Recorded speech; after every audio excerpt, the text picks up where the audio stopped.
Dreams bed. Hello everyone and welcome to GFTL. This is Alpha Watch, where I look at interesting in-development indie games, and today is Jack the Reaper. It's a platformer in a very NES style. It's a very small window that you get to play it in, and there's it's highly stylized on early Japanese NES platformers. As far as I can tell, I mean, I've only played a little way through it, but it is good fun. I've already made a video of this, and it's come quite a long way. It's a lot more fun. Well, it was pretty fun, but now it plays better, I think is the best way of saying it. So I will skip this rather jazzy intro and just continue along my way. I am in love with this menu music. It's great. And the thing is, you hear it a lot because it's a very difficult game, and I will explain to you as I play it. Okay, so first off, you are Jack the Reaper, and you have three abilities. Well, three main abilities. You have a jump, you have an attack, which is normally like a really close range side thing, but I have picked up a little upgrade here, so when I pick it up, it allows me to shoot with my finger, pew pew, lasers, and an avoidance thing, you know, you become invisible kind of, and things don't hit you, which is brilliant, and sorely needed in this game because it's very difficult. I haven't yet figured out exactly what collecting the gems do yet, but as far as I can tell, I think if you collect enough of them, it gives you back some health, and you can only be hit 4 times before you lose a life. I hate you, cat thing. You're no fun. And quickly, because I really like that gun thing, I'm going to quickly... This is another of the power-ups. It just makes you run faster. I'm going to pick that up instead because it's much more useful for this level. Oh, damn. Hang on. And I got hit there, which was my own stupid fault. But you can kill the scarecrows. I don't know why scarecrows give you health, because they're full of straw. Straw men. But they give you back health, and I love them. They're my best friends in this game, where everyone else is trying to kill me. So I like the scarecrows. And as you can see from the absolutely brilliant art style, pixel art, old school pixel art style, it's a very bright game, and that's great. If you've ever played a game known as Onikin, that's what I'm looking for. That's a very old, very few colours, small colour palette, very dark, and another very difficult platformer, which I don't know whether it's worth comparing it to this, because that's a very different kind of game.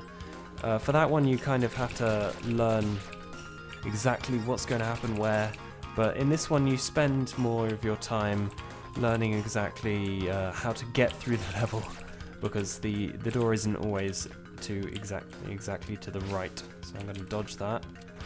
Dodge that. Those puffs of seed things, I can't remember what they're called, but I don't like them, even though they're so happy and smiley.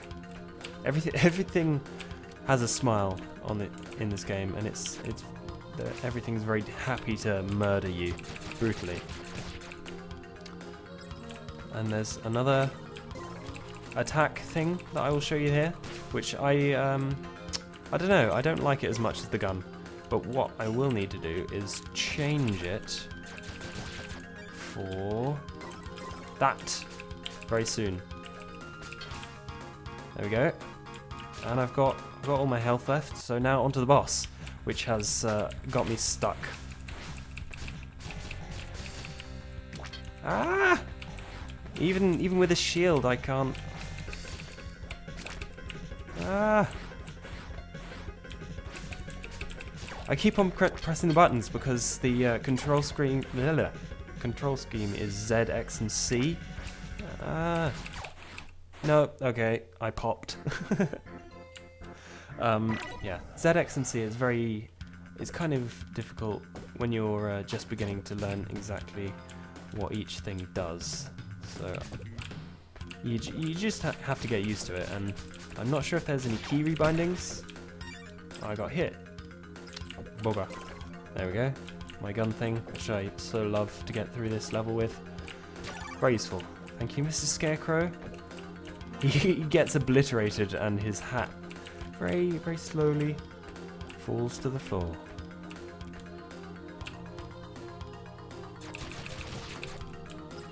And the stupid cat thing.